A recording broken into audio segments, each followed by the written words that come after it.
has the aspect of when the projects are complete, people tend to brand their names on these projects. Your Excellency, these projects are financed by taxpayers, and it is the request of the young people and the youth that when it comes to branding, we would rather have these projects branded that they have been financed by the Kenyan taxpayer. I will leave it at that, Your Excellency, and thank you very much. But of course, there is the issue of mental health. I appreciate we cannot exhaust all these things in one sitting, but I'm looking forward to more engagements in other platforms. Thank you very much, and I'll leave it at that. Thank you. The final question of the three, the ex-councillor. Good evening, everyone. You can hear me? Yes, please go ahead. My first request to the host and the co-host, please do not give the elected people the chance to speak, one of them a lie and me. You can hear me, Osama? Can you save the time? Elected MPs, any elected official should not take this chance apart from the president. So thank you very much for the time. I have two things. More, I don't want to repeat a lot of things. In the meantime, I just want to address the president. Number one. Mr. President, si watakujua huyu askari amekuwa kiwa watu kwa maandamano atashikwa siku gani? Kwa vile amekuwa kiromfrili tangu last month amekuwa to all over the city. Tulikuwa tunataka kujua atashikwa siku gani kwa vile ilikuwa inasemekana amekuwa hivyo tangu kitambo. Na sio wa kwanza. We just need answers about him. Thank you. Okay, he will answer that plus Councillor. Councillor, finish, please. Thank you. Yeah, my question is to the president. Why is it that the things you're asking about today are not new things? They are things you did promise in your campaign, and the other time you are being played with videos of you saying the same thing. You had to find a way of not listening to those videos. The one thing that you promised us, one of them is corruption. Your people around you, you've addressed this one. You can't tell me out of the 100 people you have around you, 90% are corrupt or have story of corruption, and you are doing nothing about them. I'm a medic by profession, and the issue of NHIF, which is moving now to SHIF. I read the last 2 days of millions, 300 millions, another 900 million today, disappearing to wrong or fake claims. I'm wondering, if the change from NHIF to SHIF, will it improve or just another way to get more money for people around your circle to buy houses, buy big cars, and laugh at us? Now, Mr. President, Councillor, those are about two questions. Now, let's have the president answer. We don't have a lot of time. We have not wengi. They need to ask questions to the president. Please let the president respond to that. If we get another chance, utaulize swali ya tatu tafadhali. Very much. Thank you very much, good people. Let me start with the gentleman. I didn't get his name from Osop. And that gentleman says, we have too many lies flying all over the place. Let me just state, let me just put it clearly. So many people have spread this story about William Ruto not telling the truth or making fake promises. I made a commitment to the people of Kenya that there will be a hustler fund. Today, there is a hustler fund that takes care of 2 million Kenyans. I made a commitment to the people of Kenya that fertilizer is going to come down. It has come down from 7,000 to 2,500. I made a commitment to the people of Kenya that we will have a housing program. Today, 103,000 houses are being built with 160,000 young people, real people, engineers, architects, quantity surveyors, plumbers, technicians working. I made a commitment to the people of Kenya that we are going to sort out matters in the education sector.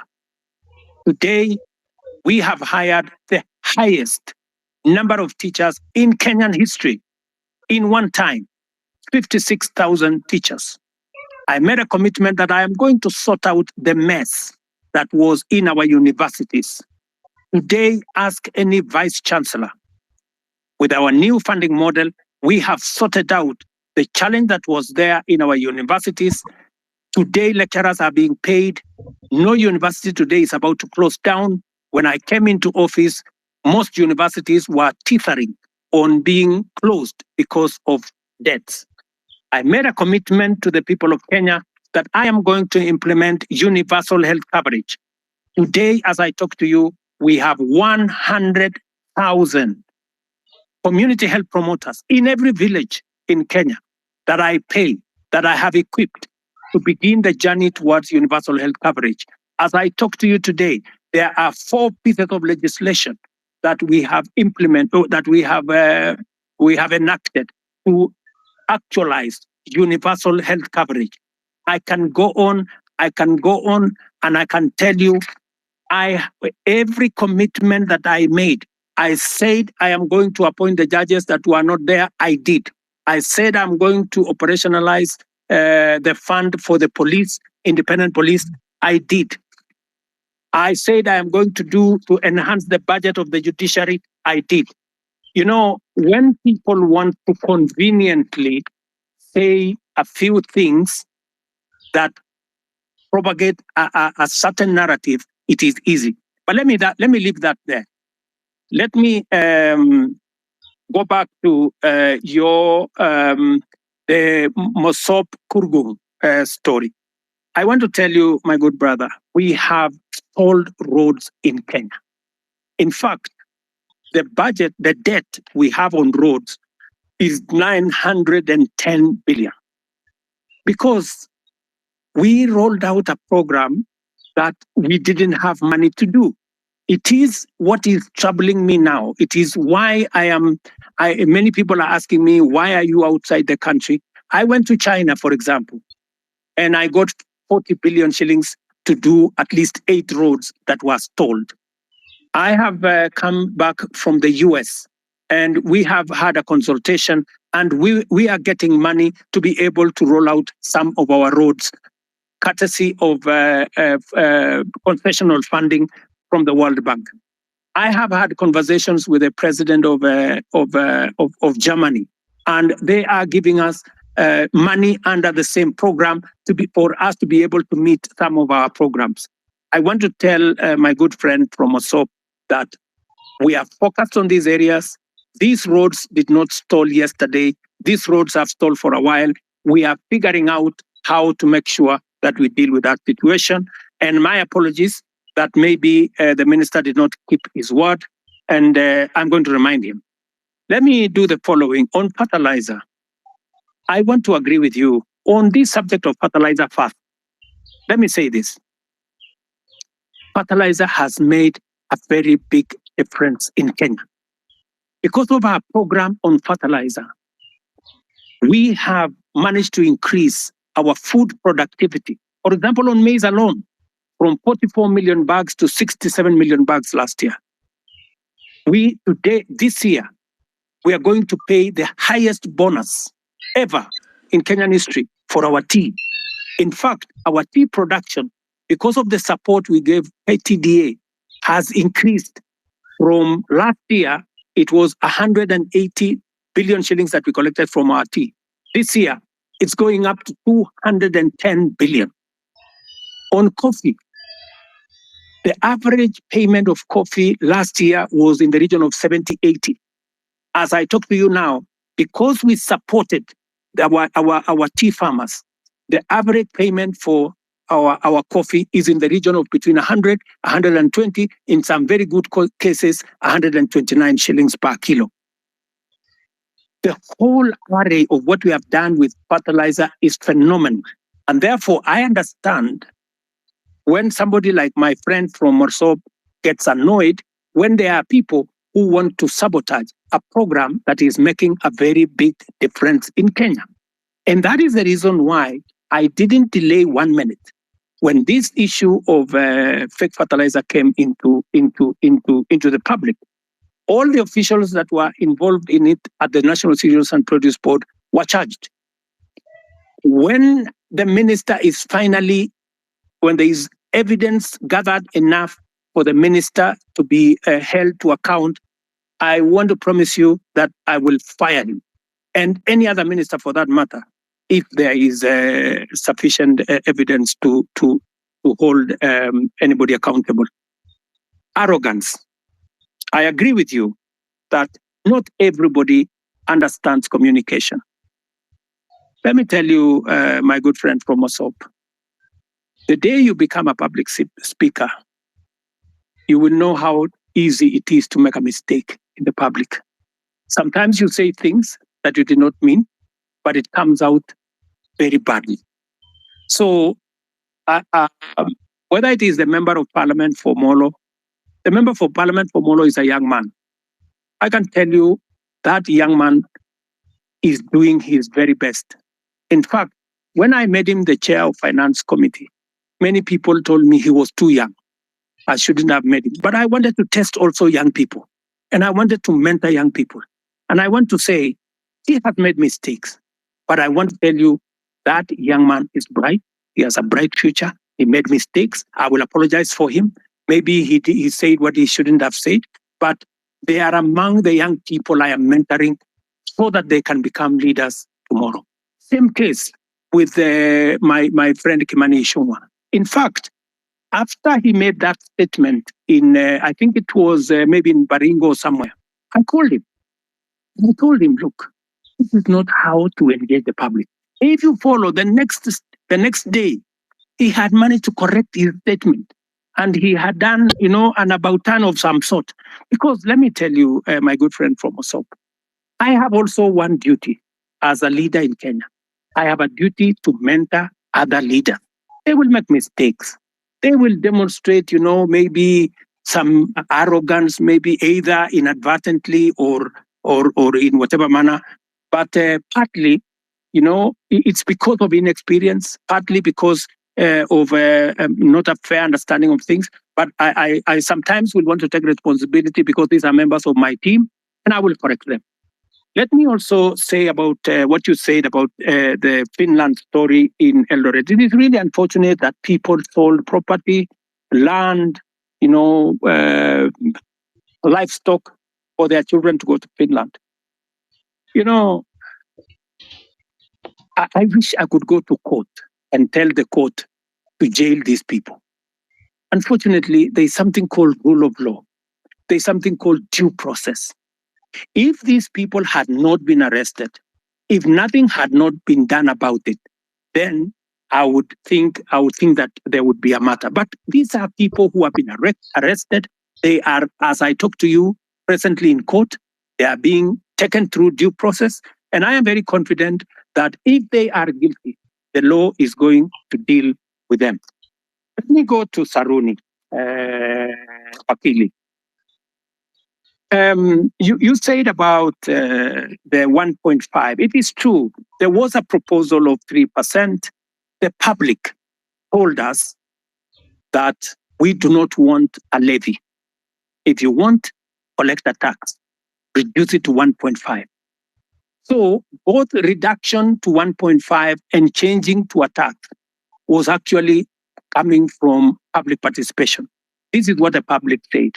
If the public are going to make a different suggestion going forward, we will respect what the public will have said going into the future. Am I still audible? Are you there? Yes. Okay. Let me say this. I agree with you, my friend, that I said that I would have an advisor in my office for young people. But maybe I did something different.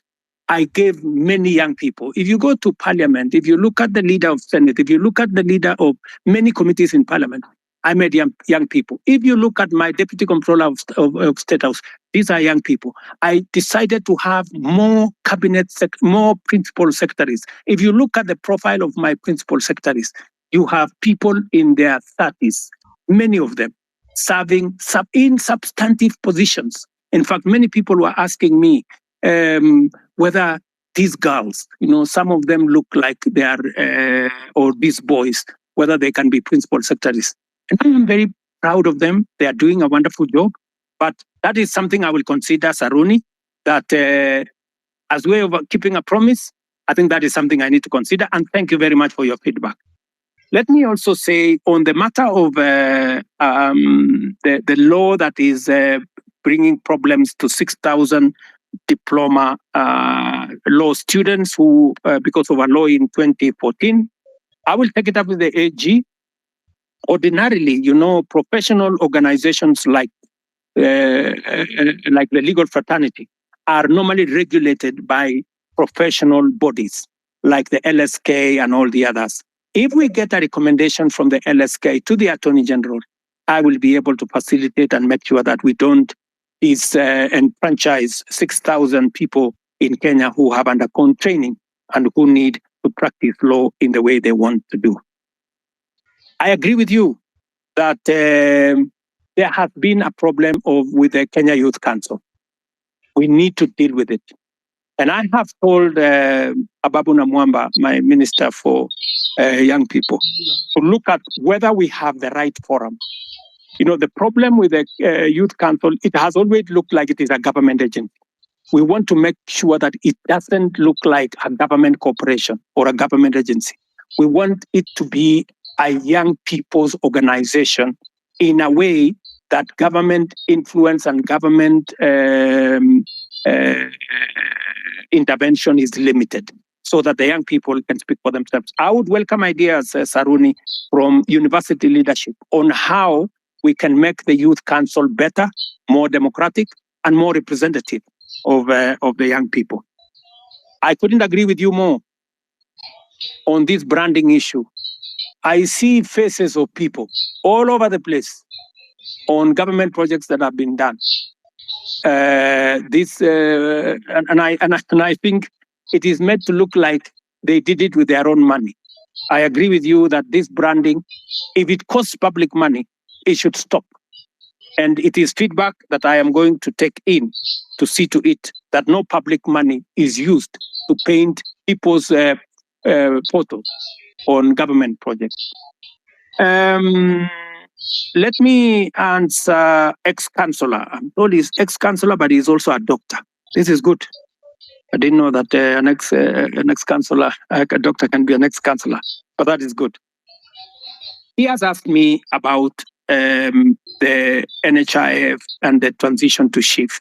Let me tell my brother, I didn't get his name, that the reason why we are shifting from NHIF to shift is because NHIF is limited. NHIF only captures a small section of our society. It is my intention, as I made a commitment to the public, that every Kenyan must have two things: must have access to healthcare and must have access to health insurance. We must make sure that those people, even those who cannot afford NHIF, because there are many people who cannot afford the 500 we are paying at the moment. And that is why we have brought in a means testing system so that the people who cannot afford the 500, we have now reduced it to 300 under the new program. And even those who cannot afford 300, the government of Kenya is going to pay for them, so that no Kenyan will go to hospital, whether they are suffering from hypertension or cancer or diabetes or whatever. Either they get treatment because level 1, 2, and 3 are free, or they can go to a referral hospital and there is an insurance system through SHIF that's the social insurance that is going to make sure that their bills are paid.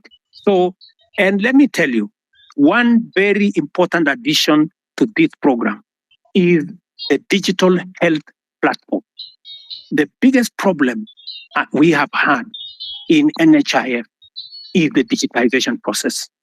We lose a lot of money because of collusion between hospitals and staff at NHIF. In fact, you saw in the public media that there are hospitals that have more accountants than medical officers because they are gaming the system.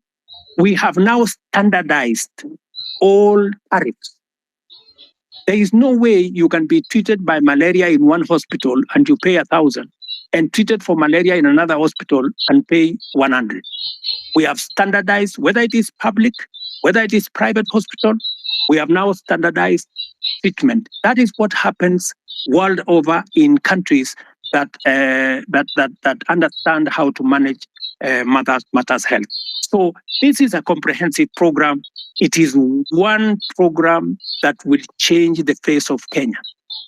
Kenyans will no longer have to sell their land, sell their property to go and pay for hospital bills. We will, all of us, stop these harambes and the public collections that we are collecting to go and deal with people. So, my good friend, this is the plan. We have gone through it with Parliament. We have enacted 4 pieces of legislation. It was my plan to launch it on the 1st of this month. Unfortunately, because of the challenges we've gone through with the finance bill, we have shifted it to begin 1st of October, but the process of registration has already started. I think we are on day 4, and already over 100,000 Kenyans have been registered. So, and I want to encourage all Kenyans to register so that we can be able to plan for our health together as the people of Kenya. And we can even plan for our health commodities, and we can be able to secure everybody from matters illness. Thank you very much. Not finish my questions. So as I continue, I know, but my main point was corruption, whether it's an HIF or chief. I told you 300 million paid to fake claims, around 9 million today, early in the morning. Will this stop in the new system? Is that since you came into power now 2 years ago, the only thing you keep mentioning is the price of unga going down and the housing project, which we do know very well will not be occupied with the common mwananchi like me. So do you have another project that you can always tell us? The things you promise, a lot of things, from police killings, that things are happening. Which one are you going to address other than the two of price of unga and housing? Now, in the police thing, there's somebody, as someone has told you, you have not addressed, someone was asking, there's a police that killed somebody, is believed to have killed the first Rex, the first death of the protests. Still roaming. Yesterday, the other day was seen in a video shooting directly to a crowd. I didn't see the end of the bullets. I cannot tell the crowd to a wall. What is happening to this? When are these people getting arrested? What is DCI doing about them? Why is it that the nobodies are getting arrested, arraigned in court in very few days, but then the big boys are just sitting somewhere eating our taxes? What are you doing about them? What is your direction to address this issue? Thank you. So, and also, if you notice something in the pattern, there are the last Mandamano, the recent one that was full of goons. How come the first four, there were no this violence? But then there is the last one, with coffin in town and police entertaining these people dropping the coffin from the lorry, as well as seen parking them back in the lorry in the evening. It's clear that somebody was behind this and the police could not touch the very people that were doing this. But when it was another person with a phone and a bottle of water, they get shot, they get tear gassed. What is happening? Why do you speak A and do C?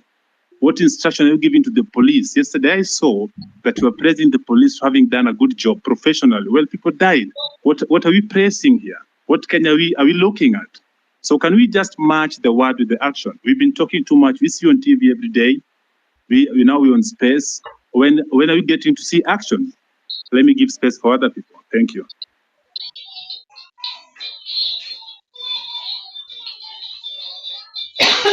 Also, Mr. President, have you tried to reach the families of those who were shot dead by the police or injured by the police? Even a single one? Have you tried to reach even their mothers? Thank you very much. Let me just speak to two of the things that you have. Yes, I have tried to reach out to Kennedy Onyango's mother, Jessica Onyango. And in fact, I am scheduled to engage with them. I have already sent a message, and they were not available, but they know that I have been looking for them, and I will be speaking to them shortly. On the matter of this rogue police officer that you say is roaming, That is something that I would want to get exact details of who this is, and I can tell you that we will apprehend him and deal with him in accordance with the law. But let me answer also what my friend... We'll send you video and pictures. Pardon? Pardon? If you're having a difficulty locating the police, we have videos and pictures of them. Okay. So that should be easy. Please forward the picture and photos to me, to Hussein, my spokesman here, and also I would appreciate if you can send it to also my inbox if you can, or if you can send it to the Independent Police Oversight Authority. We will deal with it. But let me also respond to you about matters corruption. I want to promise you that part of the pushback we had on implementing our universal health coverage is because of corruption. Very many corrupt people who are gaming NHIF were against what we were doing.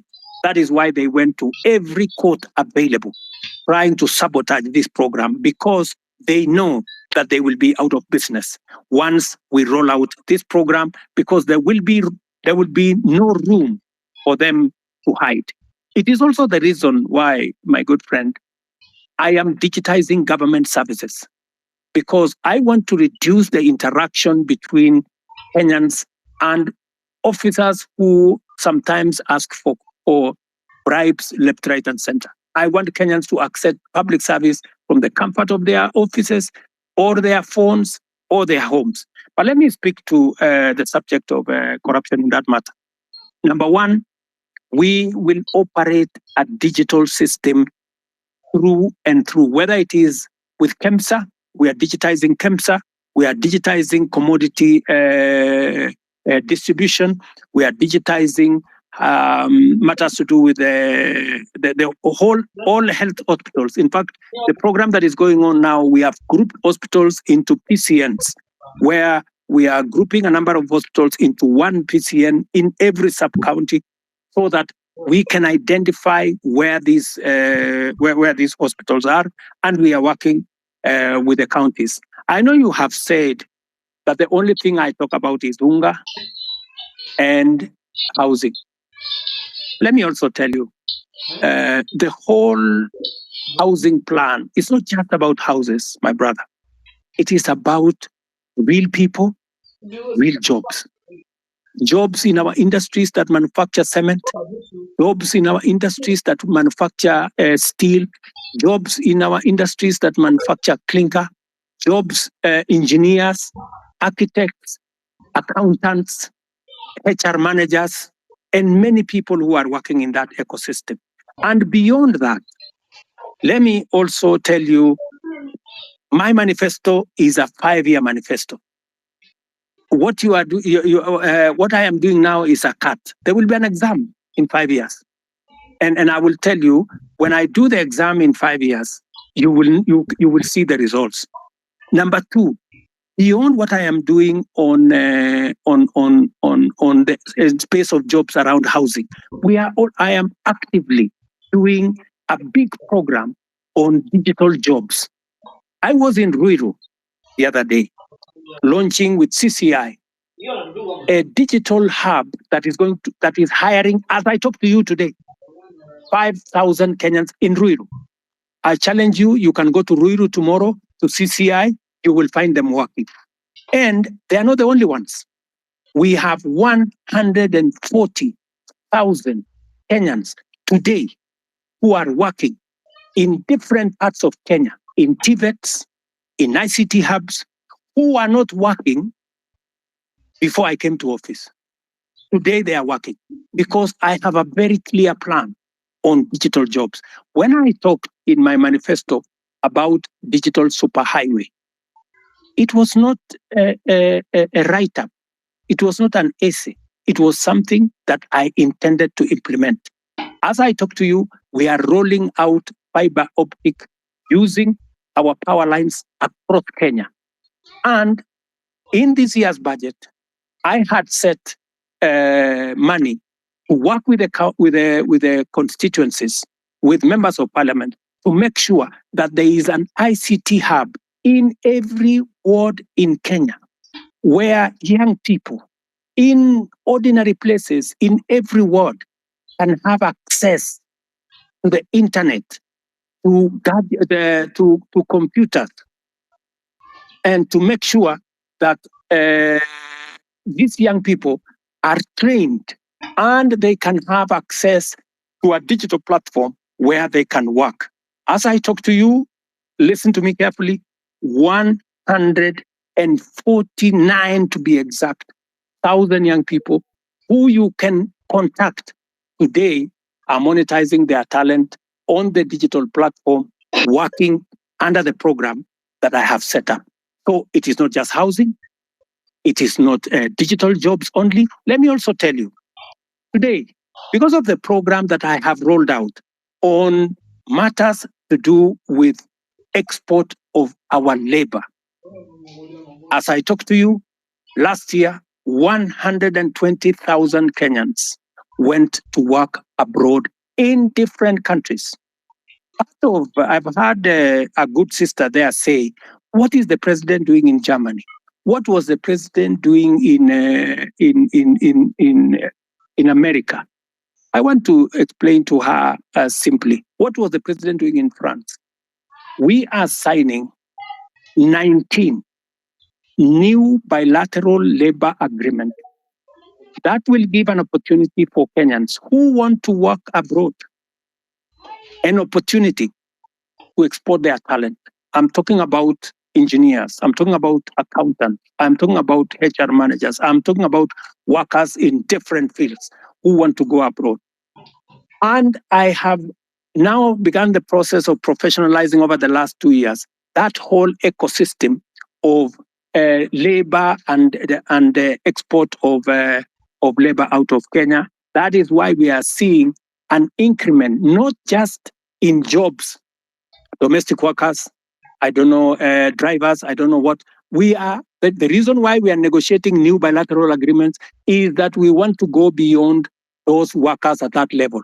We want to export skilled labor, we want to export professionals, and we are creating the ecosystem for that to happen. In fact, if I tell you now, if you go to www.neaims.go.ke, you will see that there are 400,000 jobs on that platform. Different kind of jobs from different countries. We are now trying to make sure that those jobs will not be 400,000, they will be 1 million, and they will be largely, as we conclude these bilateral labor agreements, they will include many professional jobs, many skilled jobs. And I want to challenge the young people listening to me on this X forum, that is an opportunity. You can go to eCitizens today and check whether what I am telling you is true or not, whether those jobs exist or they don't. And I want to challenge everybody to go to that space, because that is one of our strategies. In fact, I saw on a Friday when there was a demonstration, one gentleman from my village was interviewed, and he said, the president has failed us because there are not many jobs in Kenya. The problem is that so many people are still going abroad to look for jobs. Little did that guy know from my village that I am the one who facilitated those who have gone abroad. It is part of my strategy to create opportunities.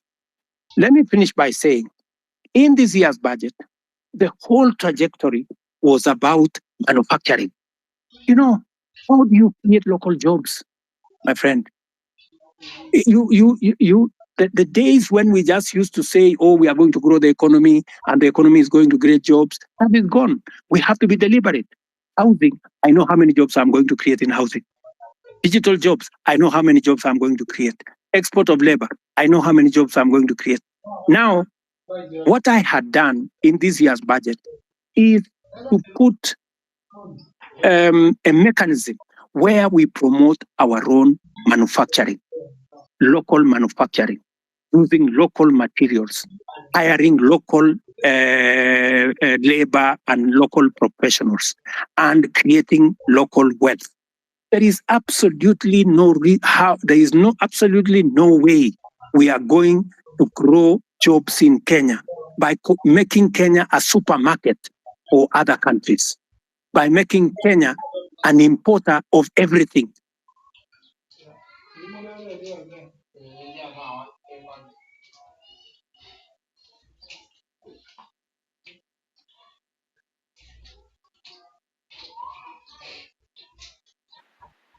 You can't hear you. You're done. He's done. Okay, another one last question. One last question before I give somebody the mic. I'm seeing several questions flowing to me. It's also mine. I'm made to understand there's a bill on your table about the IBC reconstitution. I'm wondering how long should this be, or rather, question would be, was it a deliberate not to assign the bill so that when your people, the people that are guiding you, people that cannot listen to us, when you want to try to send them home, we cannot because there's no IBC commission that's in place. So what is about IBC? Because personally, I come from Nyanza, and my home MP is at Andy. But if I was coming from Nairobi or somewhere and surrounding, the MPs that really need to go home, and the law that there is no IBC to be able to do this. Because they have been arrogant, Parliament just passed the bill. It has found its way to my office. And I want to tell you, I will be expeditious. It will not go beyond Tuesday, and the bill will be signed and gazetted so that we can proceed with the process. I am just keeping it within the law. Thank you. Thank you.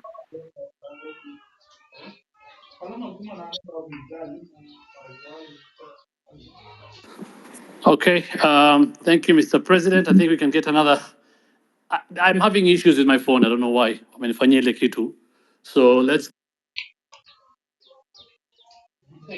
get. Hi guys, can you hear me? Osama, can you hear me? Yes, we can hear you, Mila. So mine is not, guys have said all the things that guys would have to say. Mine is Mr. President, probably I think I should address you as Baba Sharlin. Probably you will get where I'm coming from. And can I have your name if you don't mind? Do you mind saying your name? But if you don't want, it's okay. My name is Mila. Mila, okay, Mila. So on the eve of the guys were protesting to the parliament, I'm a photographer and that's what I do. And the guy who was shot, he was shot right in front of me. And it's something that has been living with me in my head since that day. And it really pisses me off. Like, I'm really pissed off. Like, the day you addressed the nation on that Tuesday, no one was remorseful. Like there was no, like, it's like, I don't know. It's just like, life doesn't matter to you guys in the government. Okay, I'll give you that. Later you came and apologized, but still, people in your government walk to TV stations. It's like life don't matter. And that thing, it has been disturbing me because I saw the boy being killed. Even if you go back, you can go check Larry Madowo videos. He traced how the boy was. He was carrying nothing. Like literally, he was carrying nothing. I know you've spoken about this over and over, but my question is, and it's not even a question, mine is probably just go back and reflect. You are a father, you are a granddad. How would someone feel when the child is dead? I bet from where I stand, none of your government officials have even visited the families or reached out to the families from where I stand. Probably you guys just go back and reflect. Do we really matter as people who elected you? Like where do we stand? Where do we stand as young youths? Like the guy called Rex. He was a guy, basically, he was a guy who was born in 2002. Now he's dead. How does the mother feel? And some of your officials walk in TV stations, go on social media, and they're like, wanajipiga kifua, mtu anajipiga, and that someone was fucking, someone died. It's painful, Mr. President. I'm talking this because I saw the boy dead. I even have the videos when the boy was shot. All I'm asking is, let's have empathy. Someone just reaching out, huh? And to the families. That's all I'm saying. Guys, go back and reflect and just have empathy. And then this thing of guys kujipiga kifua, it doesn't make sense. Someone like Nyamu, like, why is she even there? That's all I have to say.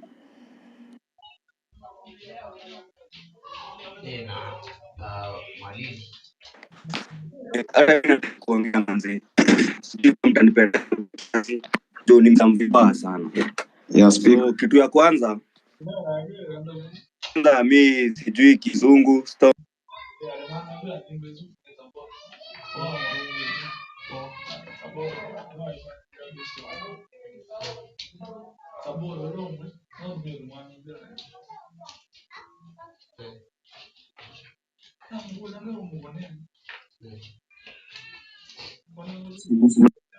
Unasikia? Hello? Sorry, we lost you, my friend. Tulikupoteza hapo kidogo, hatukusikia. Sorry. You can I speak?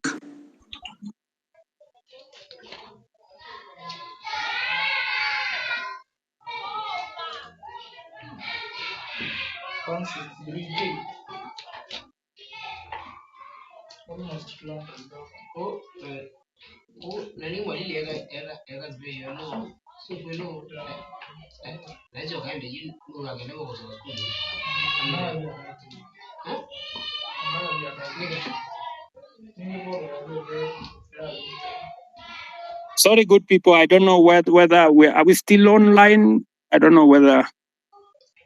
Are we there? Yes, you're online. Yes, I can hear you.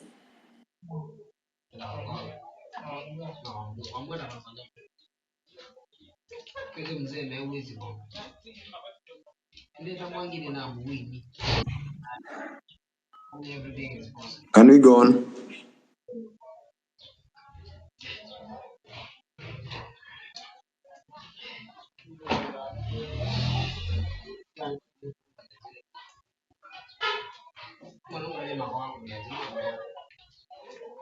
I'm sorry, I can't hear. I can't hear anything. I don't know whether.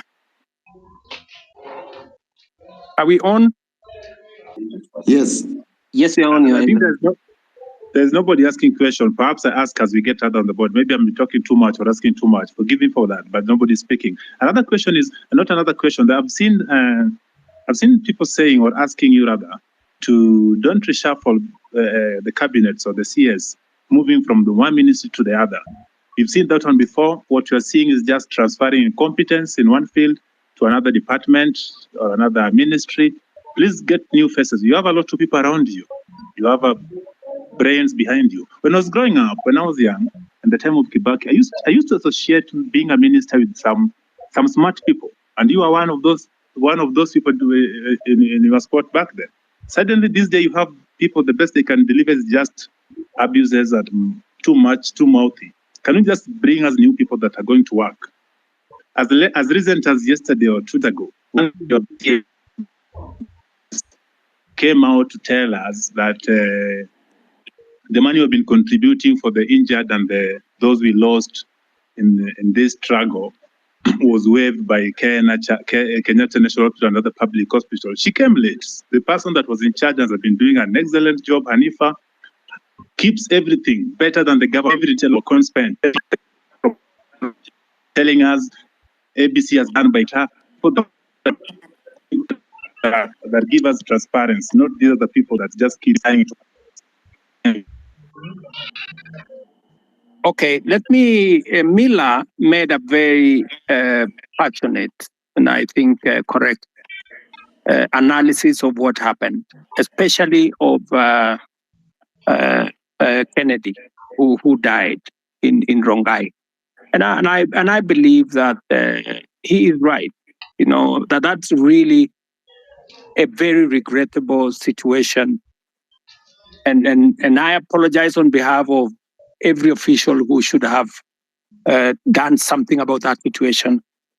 I have explained that the boy who died in Rongai was actually shot by one of the criminals who actually snatched the gun from the police.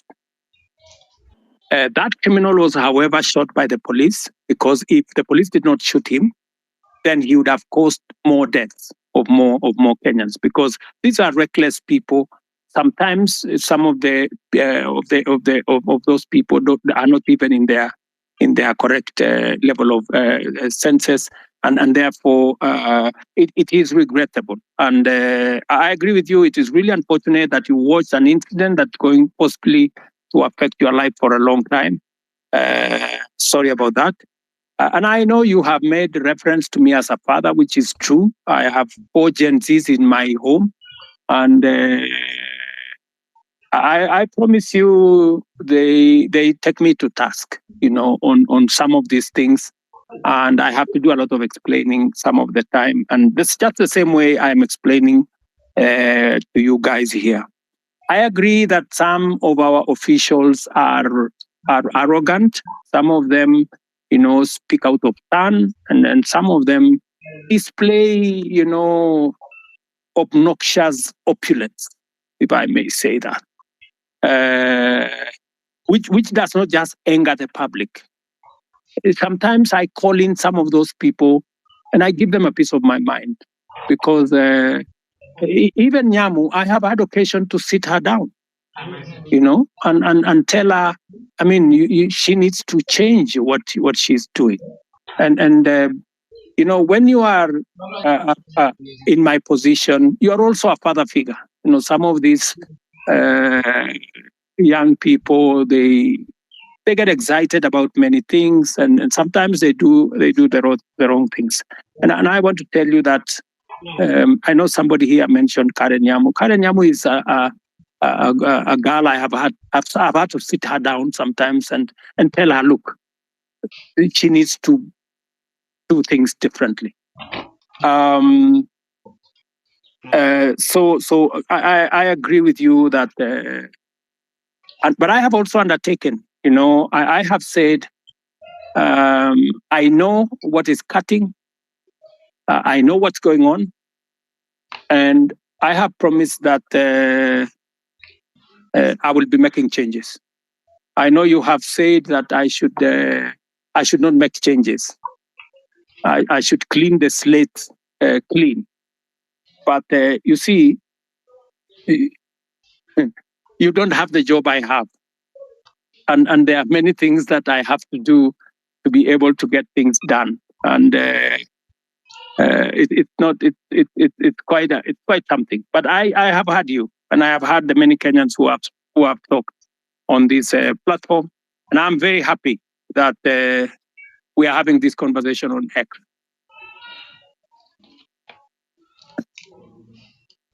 So let me, I don't know, because I had promised that I would be here up to 5.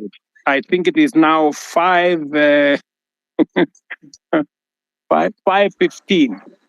And I have another assignment with our Olympics team that are coming to. I have a bunch of wonderful Kenyans who are going to represent us in Paris. They are sitting somewhere outside my office. And with a lot of respect, I want to say to all the people who have asked me the very important questions, very Mr. difficult President, questions. I have a final remark before you go. Is Kioti speaking here? Okay. Okay, Mr. President, before you continue, I'm Marvin Mabonga. I come from Kimilili constituency in Bungoma County. So, Mr. President, before you go, I want to let you know that in your cabinet, currently we are having so many incompetent cabinet secretaries. For instance, let me give you an example of your friend, Kipchumba Murkomen. Kipchumba Murkomen did law. He has never been in any law firm in this country. He has never won any case. But currently, he's heading the Ministry for Road and Transport. My question is, between where is the conjunction between the Ministry of Transport and a lawyer? In that department, you should be putting there a person who has done even civil engineering, who knows so much about construction. Lastly, the Minister for Agriculture, that person, he even doesn't have a bachelor's. We all know this information. We have the government's website and we Google, we see this information. So, Mr. President, if you are going to give us those people who are incompetent, then we are totally doomed. You know, when we elected you as the president, normally they say, you set a thief to catch a thief. But this time round, when we elected you, Mr. President, that you can help us now catch those people who are corrupt in this nation, you're just there laughing with them. Look at Oscar Sudi. He's flaunting with 20 million in a bag in a public forum. I'm even told that there is one of the cabinet minister who was caught in Dubai with 20 million cash, and you actually came through him, so he wasn't taken to a court somewhere or arrested. You know that, Mr. President. Personally, where I sit, I want to pay my rent by 10th, but because I finished campus, I don't have any job anywhere. I'm just here in the city seated. I will not be able to pay that rent because you promised to give us the jobs. But when we elected you, you are now telling us that in the next 1 year, we are not going to employ the youth. Mr. President, do you think that one is not a lie? Lastly, the other day you said, when you were questioned about the boy who was shot, you didn't know whether he was alive or dead. But now you know that the person who shot that boy is not the police officer. Mr. President, do you think that is a reality? That one is not a reality. I'm very angered person because every time we get to those public offices, we are treated like trash. And that's why the other day I was even on the forefront. You can watch the videos. I was on the forefront in those protests to demand for my right. And now here, Mr. President, you are just taking us through the corners. You are not even going straight to the point. Kindly go straight to the point. When you are asked about the person who is corrupt, you say this person is corrupt. He has been working with millions of money. Tell us Omanga bought 60 with 50 million a vehicle which is flaunting now on social media. Apart from that, tell us that this fertilizer was fake, even as much as it was dropped from 7,000 to 2,000, it is full of soil. So why are we playing games with the public money, with the money that our mothers and fathers are going through sweat to get it, Mr. President? Wherever we are not happy. And of course, if these things are going to happen this way, then come 2027, we are going to come out in large numbers, Mr. President. We'll take votes and we'll take those people home, including you. If at all you're not going to fight for our own rights as your people in this nation. Thank you so much. I'm very angered, Mr. President. Thank you. Thank you, my friend Martin. I understand your anger, and you are perfectly in order to be angry because the situation where you're in, out of university, without a job, is something that I have lived through myself.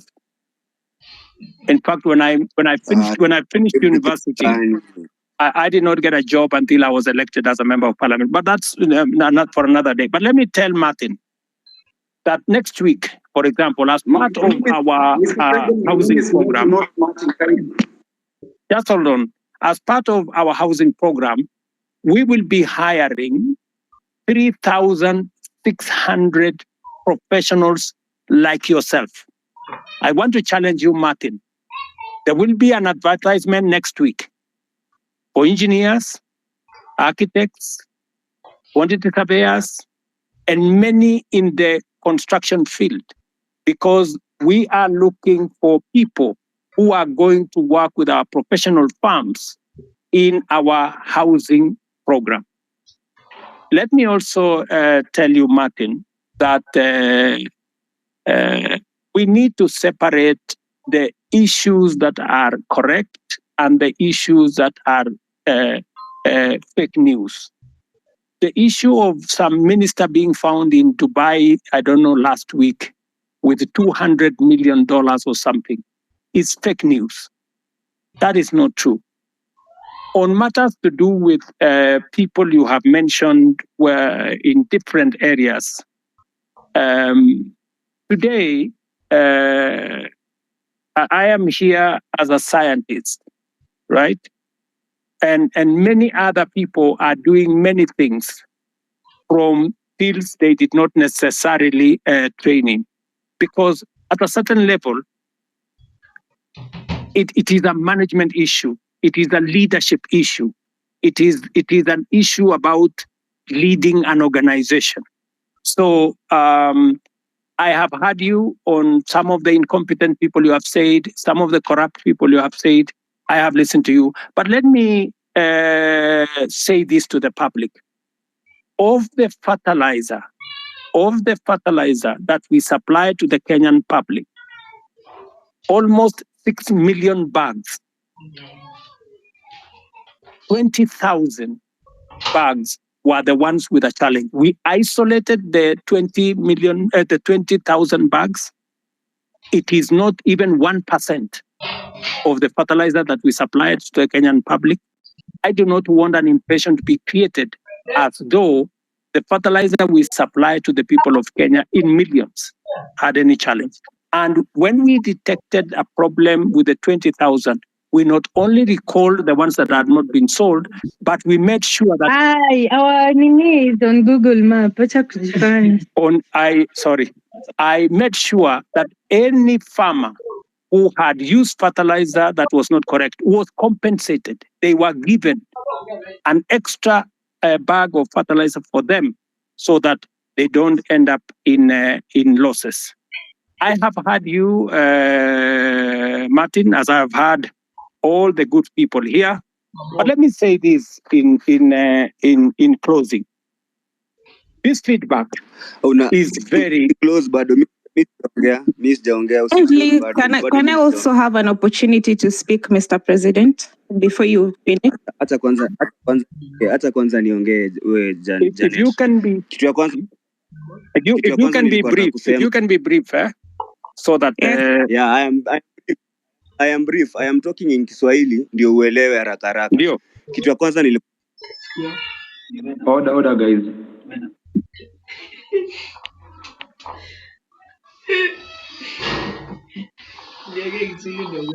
Is anyone speaking or can I speak? Osama? You can speak. Okay. First of all, good evening, Mr. President and everyone here. Good evening, my dear. Okay. So my name is Jeanette Brenda, and I don't have any questions because I feel like the people have asked questions before umewapeleka around and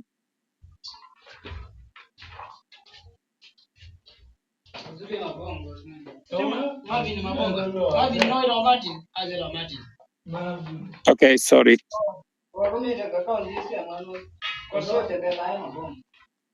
Sorry, Jeanette, I can't hear you. I'm sorry.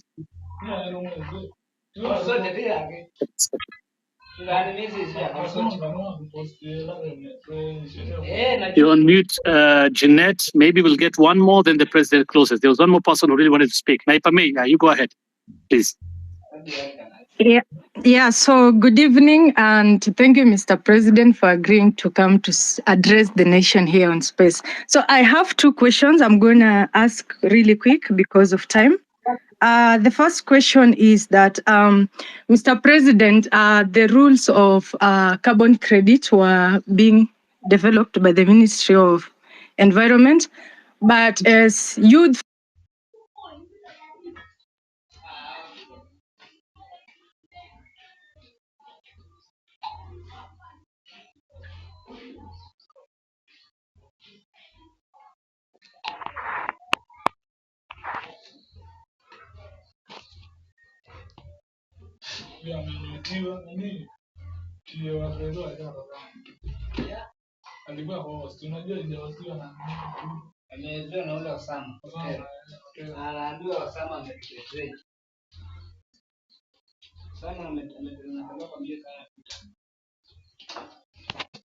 betray Wakenya majinsi.